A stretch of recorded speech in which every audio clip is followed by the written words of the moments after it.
Hello, my name is Yusuf Al-Qaidi. I am a professor of English at the Faculty of Arts and Humanities, SAIS Fes, University Sidi Mohammed bin Abdullah, Fes. This audio is for Business Communication class, Semester 2. And in this audio, I'll be talking about the writing process for business messages. I repeat again, the writing process for business messages. Now, let's get started.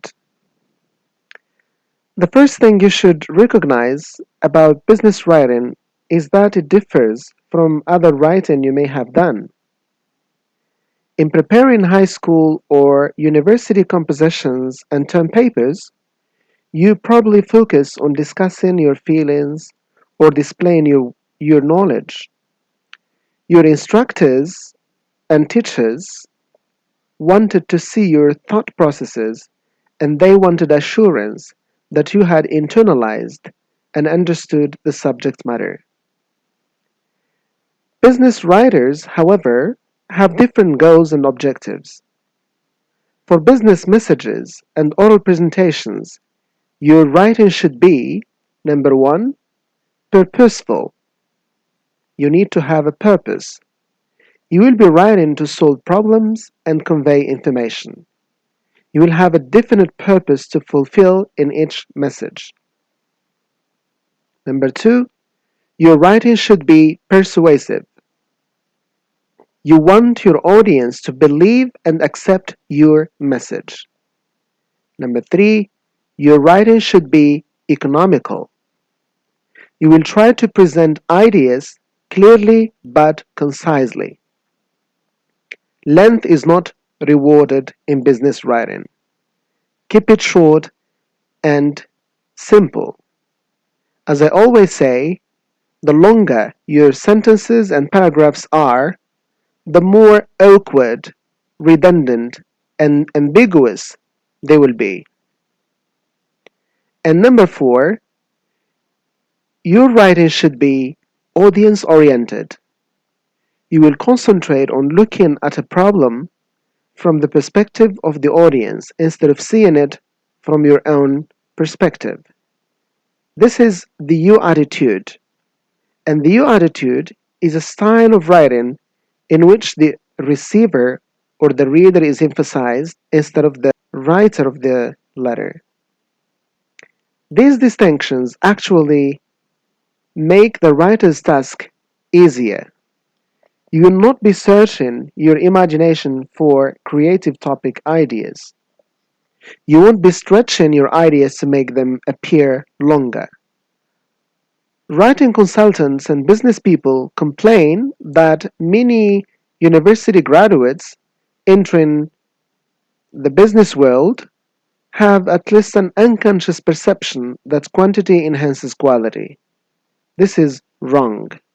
Quantity doesn't enhance quality. Get over the notion that longer is better. Longer is not better. Being long in your sentences and paragraphs can only tarnish your clarity. Conciseness and clarity are prized and praised in business.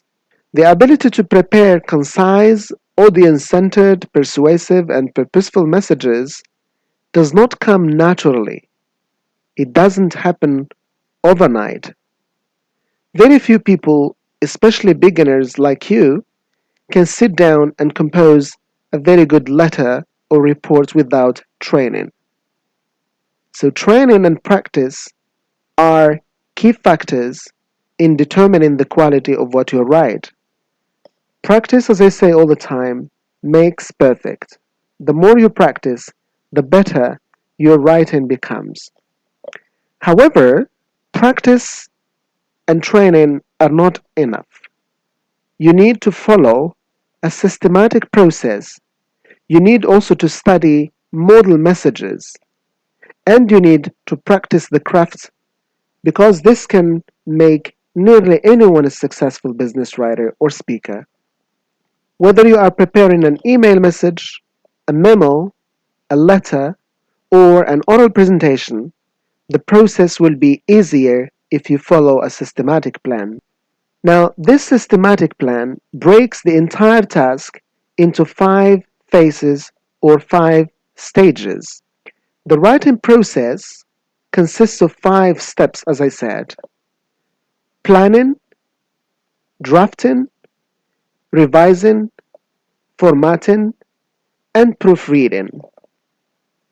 The amount of time devoted to each step or to each stage depends on the type of document to be generated in terms of its length, complexity, and requirement.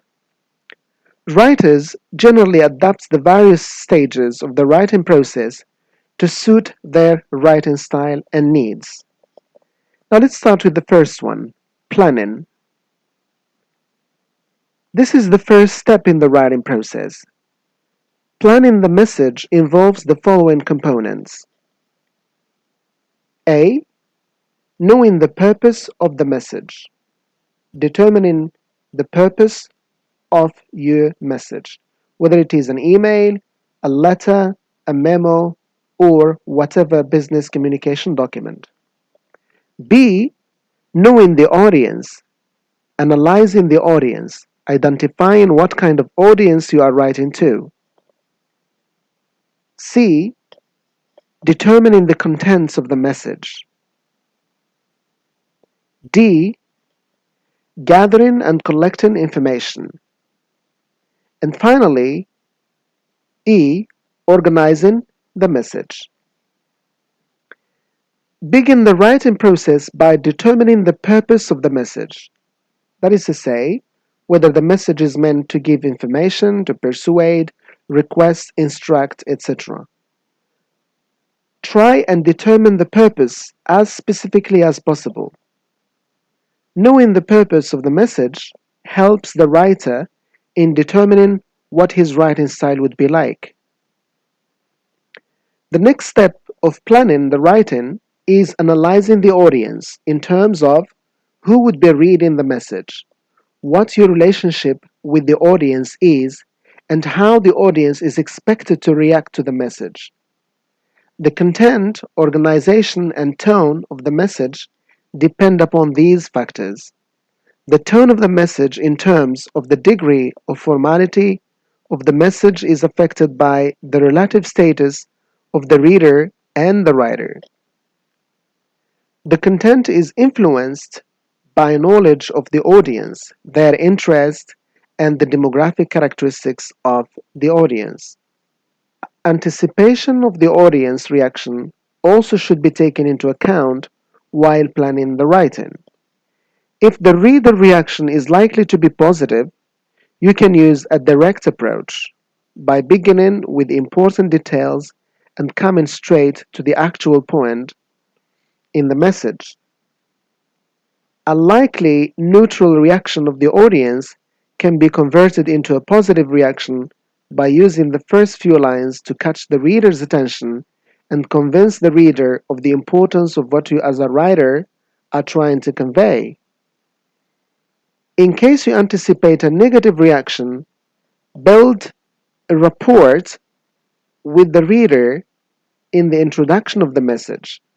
Start with a neutral statement and then supply lots of evidence and arguments in support of your statements, and through logic, increase the acceptability of the message.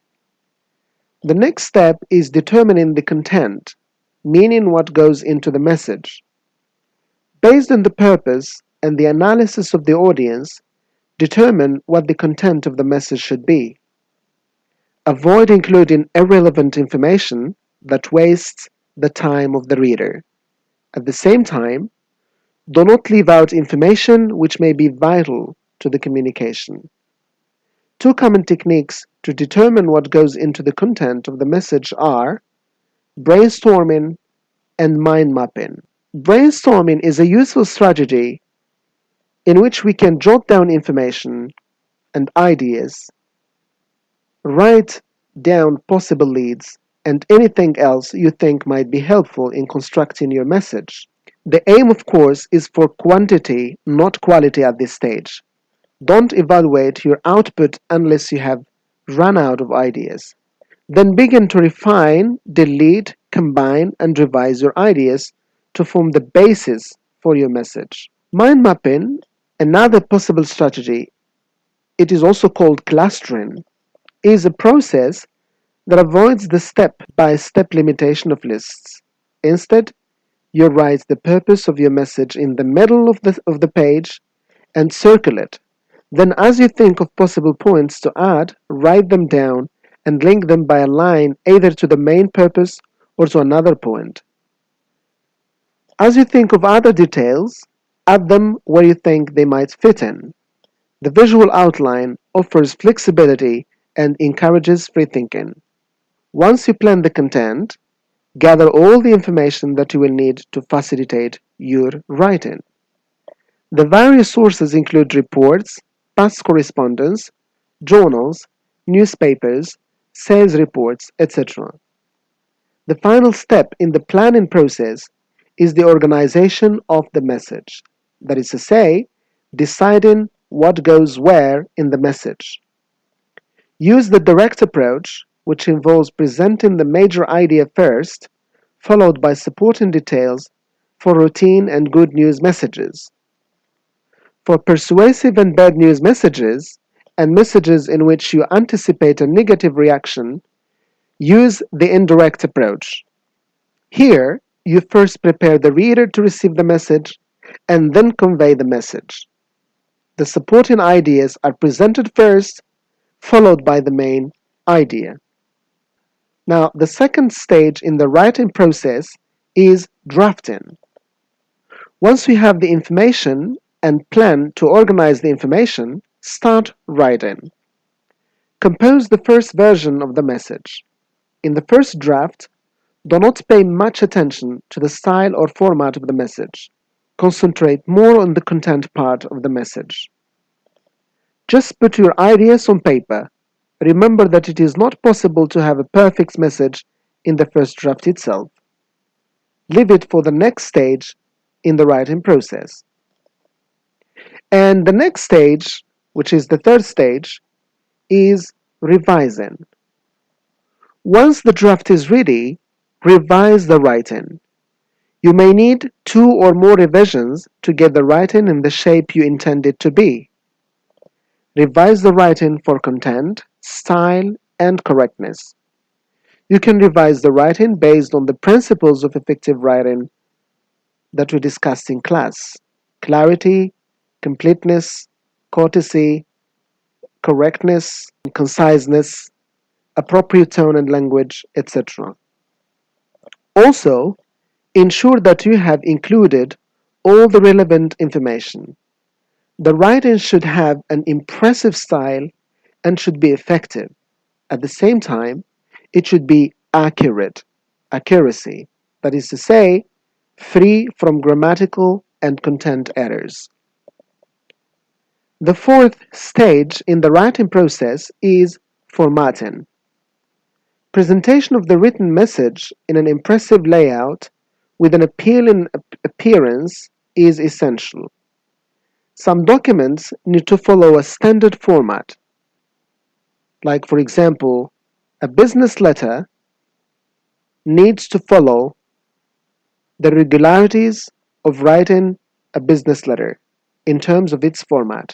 And the full blocked style format requires the use of specific parts in specific possessions in the letter. The return address should come first, then the date, then the inside address, then the salutation, the body, the complimentary clause, the signature block, and finally the enclosures. Formatting helps the reader to find certain information in a particular possession. It gives a neat and visually appealing look to the document. That's why we need to focus a lot on the correct format of the document we are writing. The last stage in the writing process is proofreading. This is the final step in the writing process. This is the last opportunity the writer has to make any changes to the message before it passes on to the reader. Proofreading ensures the accuracy of the communication. Proofread the message for content, typographical, and format errors. Content errors may arise because relevant information may get left out or inconsistent information may be presented. That is to say, information which is contradictory or information which might be actually incorrect. Most of the content errors are taken care of in the revising stage. Typographical errors include spelling and punctuation mistakes, missing out a word, a line, or a complete paragraph while typing, duplication of words, or typing figures or words incorrectly from the manuscript. Using the spell check function available in most word processing software helps identify many of these errors. Like, for example, if you are using Microsoft Word, you can use the spell check function, which is integral to this software, and it will automatically pinpoint your errors. You can also use the grammar check function, which is available and integral to Microsoft Word, and it will signal your grammar mistakes as well. Formatting errors relate to inappropriate font size, font, heading, subheading, possession, numbering of section, subsections, etc. Now, as a summary of what I said in this audio, written communication is an inherent part of business communication. We generally write to express our thoughts and feelings and to share ideas, to instruct, to inform, or perhaps influence and persuade people. In this audio, I basically focused on the 5 stages of the writing process. That is to say, planning, drafting, revising, formatting, and proofreading. Before I close the audio, I'd like you to have a checklist to use after writing a business communication document. This checklist is a set of questions that you need to ask to make sure of the quality of your writing. You can ask these questions at the end. Did I choose understandable words? Is my choice of words appropriate? Are my words clear enough for the reader to understand? Did I use specific, precise words? Did I choose strong words? Did I emphasize positive words? Did I avoid overused words? Did I avoid obsolete words? And what I mean here by obsolete words, archaic words, words that are no longer used today. Did I compose clear sentences? Are my sentences clear? Did I use short sentences? Or are my sentences short?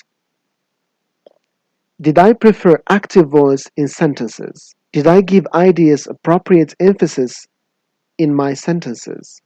Did I use short paragraphs? Did I develop paragraph unity and coherence by using transitions, by moving from idea to idea smoothly and logically? Did I organize paragraphs logically? Did I give ideas appropriate emphasis in paragraphs? Did I avoid biased language? Was my language considerate? Did I respect cultural differences, ethnic differences, racial differences, and religious differences? Now, these questions, if you ask them at the end of your writing process, you can ensure that your document is well written. Now, that is for today's audio. I hope that it was clear. I hope now that you understand the writing process and its stages, and I hope that you can implement these stages to write an effective business communication document. The checklist that I presented at the end can be used to review and ensure the utmost quality of your document. Thank you very much for listening, and See you in another audio.